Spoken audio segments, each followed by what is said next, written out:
এখন থেকে সে সমস্ত বাংলাদেশি কাঙুলদের খুবই সমস্যা হবে যারা ফেসবুক ইনস্টাগ্রামে এসে ভারত বিরোধী কমেন্ট ভারত বিরোধী পোস্ট করে বেড়ায়। ভারত সরকার নতুন একটি ভিসা পলিসি চালু করেছে, যেখানে ভারতের ভিসা পেতে গেলে তোমাকে ফেসবুক অ্যাকাউন্ট, ইনস্টাগ্রাম অ্যাকাউন্ট, সমস্ত সোশ্যাল মিডিয়া অ্যাকাউন্ট ভেরিফাই করিয়ে তাই ভারতের ভিসা পেতে হবে। ভারতের ভিসা চাইলে শুধু পাসপোর্ট বা কাগজপত্র দিলে হবে না, দিতে হবে আপনার ফেসবুক, ইনস্টাগ্রামের হিসাবও।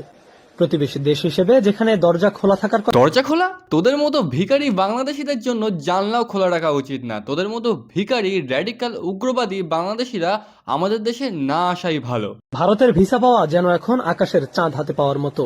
ওই জন্য বলছি, বামুন হয়ে কোনোদিনও চাঁদ ধরার স্বপ্ন দেখতে নেই। এই যে নতুন ভিসা পলিসি চালু হয়েছে, যেখানে বাংলাদেশি কাঙালুদের পুরনো 5 বছর ধরে সোশ্যাল মিডিয়া অ্যাকাউন্ট সমস্ত কিছু ভেরিফাই করাতে হবে, যেখানে চেক করা হবে তারা বিগত 5 বছর ধরে ভারতবর্ষের নামে কোনো ভারত বিরোধী পোস্ট কিংবা কমেন্ট করেছে কিনা। সেখান থেকেই ঠিক হবে তারা ভারতবর্ষে আসতে পারবে কি পারবে না, তবেই তারা ভিসা পাবে, না হলে পাবে না। ये भगवान क्या जुल्म है। ট্যুরিস্ট ভিসা তো পড়ে মরুক, মেডিকেল ভিসা যেটা না পেলে এদের দেশের অর্ধেক লোক তো এমনি রোগে মারা যাবে। স্টুডেন্ট ভিসা, এমনি তো অর্ধেকের বেশি মূর্খ, আর যদি তার উপরে স্টুডেন্ট ভিসা না দেওয়া হয় তাহলে তো এরা সারা জীবন মূর্খই থেকে যাবে। বিজনেস ভিসা, এমনি তো দেশে ব্যবসা বাণিজ্যের হাল খুবই খারাপ, অর্ধেক লোক তো না খেতে পেয়েই মরছে, তার উপর যদি বিজনেস ভিসাও না দেওয়া হয় তাহলে তো এরা এমনি না খেতে পেয়েই অকাল মৃত্যু হবে এদের।